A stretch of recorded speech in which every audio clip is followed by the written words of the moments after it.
welcome back to Sports Talk. Rocco Law, Casey Fahrer here in the studio. Rocco, imagine being a Yankees fan. Well, at least we weren't on vacation. They're in the same spot now. Shorter vacation. But, Casey, if you want to talk about the Mets so much, why don't you just start us off for us today? How kind of you, Rocco. For this week's debut segment, we have something special to share. Trying something new here, as we head on the road for our first on-location interview from the Bellmore Turf. Let's take a look at what Rocco had in store for today's guest in this week's The View. Today for The View, I have with me varsity football linebacker, head of the Wildcat offense, and senior, and Dickelmeyer alum, had to fit that in there. Matt Hegi joins the show. Thanks for joining us, Matt. Thank you for having me. Now, teams holding its own in Conference 2, trying to nab third place behind rivals Garden City and MacArthur, who you both lost to. From like an athlete's perspective, how tough is it both mentally and physically to play a powerhouse such as those two?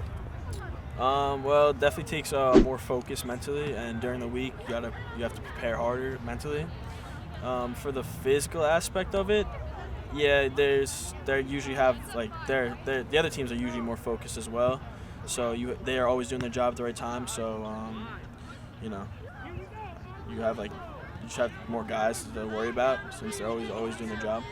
Now, you've had at least 3.5 years experience on varsity, and you played MacArthur and Garden City a lot. What were your takeaways? That was the last time you might play them until the playoffs this year. What were your takeaways and thoughts about both teams? They're both very beatable. I think, Garden City always does their jobs, and so did MacArthur. So, we just gotta do what we're supposed to do, and they're definitely beatable. And now, you were named to Newsday's top 100 team before the season started. You've had plenty of big experience and have been on plenty of some big stages during your 4 years on varsity team. Knowing now that you're a top player across the whole island, do you play with more confidence and I guess the type of style than you did before? Not really. I'm definitely more confident in my abilities, so I don't really second guess myself as much, but it's still just really just instinct, like just playing football. You don't really think too much while you're playing. All right, well, we hope you can continue that type of caliber play you've been playing all season. Thanks for joining us for this week's review, Matt, and good luck with the rest of the season. And maybe at the end of the season, when everything's all said and done, we'll see you on all-state list. Rocco, all some great points that Matt Hegi pointed out. How do you think this team's going to be able to finish the season? Well, Casey, I definitely think with the remaining schedule they have left, they can definitely go for a 6-2 record. I do believe, if they don't meet Garden City or MacArthur in the first round, they may be able to get to Hofstra. So those are my thoughts right now. And yeah, Garden City and MacArthur, the two teams they lost to. MacArthur ended up beating Garden City. Do you think it's going to be a 3-team race till the finish? I think every year it always is. Last year it was just Garden City and Mepham, but this year MacArthur stepped it up. Hugh Keller, all-state running back, he's been balling out. So they've been able to overtake Garden City in the conference, might be able to win the conference since they beat Garden City already. But not only that, I think going back to Mepham, before the playoffs start, they have to clear up some internal conflicts they're having, some internal problems they're having right now, especially with the quarterback play. Too many interceptions being thrown, and I definitely think that the offensive line have to be stepping it up because they have to get those halfbacks to the hole. Yeah, 4 interceptions against Garden City. You can't have that for the playoffs. It's now time for one of our favorite segments. It's Quote of the Week. And here it is. Kyrie Irving said, "Job wasn't done. That 50 just goes into just another few numbers, that it holds value. But not really, when you don't get a win. So you want to come out and play the game just with the rhythm, and we needed it in the first half and also the second half. Those guys, my teammates, stepped up in the major ways defensively. None of that stuff matters unless you get a win. We've got 81 more to go, and we'll just take it day by day."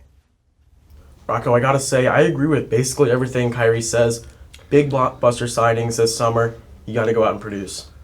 You're right, Casey. But one thing we're not talking about, we're not talking about the Nets now. We're going to talk about the Knicks. Because the Knicks, the same city, had the chance to sign Kyrie Irving and Kevin Durant. They both went to Brooklyn.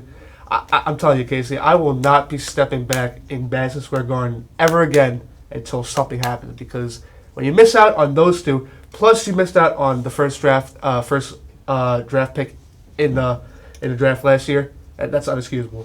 Well, I'm surprised it took you this long to realize how dysfunctional the Knicks are, but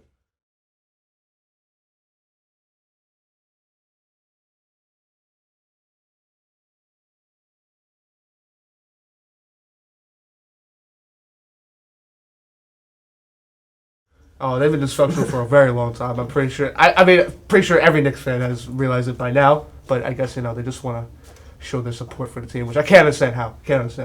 Their big signing was Julius Randle. Well, Rocco, on to our next topic. A lot of teams here in Mepham have made it to the playoffs so far. But Rocco, which of these teams will make it the farthest? Casey, I think that part's kind of tough. I mean, right now, currently, yesterday, the Mepham girls soccer team beat number 6 Manhasset in the quarterfinals to make it to the semifinals this Saturday at Cold Spring Harbor. So I think, personally, I do think the Mepham soccer team will make it the farthest because they have such a young core on the field. I mean, yesterday when I saw it on the field, they really only had 2 seniors playing the whole time. They had Laura McManus and I believe Julia Cardes on the forward position working all game.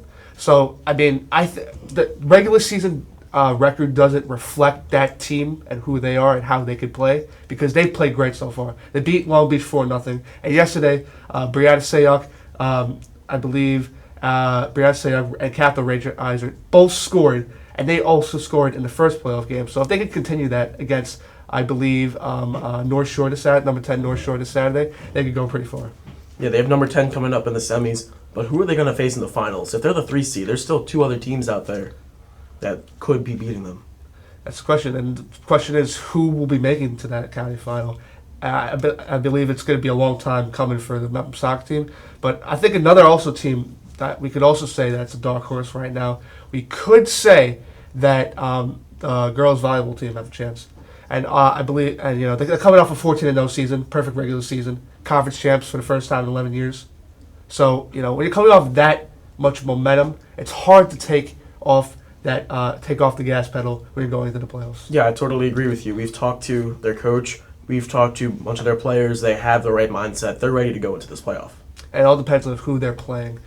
In a lower conference, you're going to be facing higher seeds, and that definitely has an impact on who you'll be playing and how what kind of playoff outcome will take place. That's all about all the time we have for today, but we thank you for joining us for Sports Talk. Make sure to check us out on Instagram at BMB Sports for all of our sports content. As always, I'm Rocco Law, Casey Fahrer, here in the BMB studio. Thanks for watching. We'll see you next time, where we're always talking sports.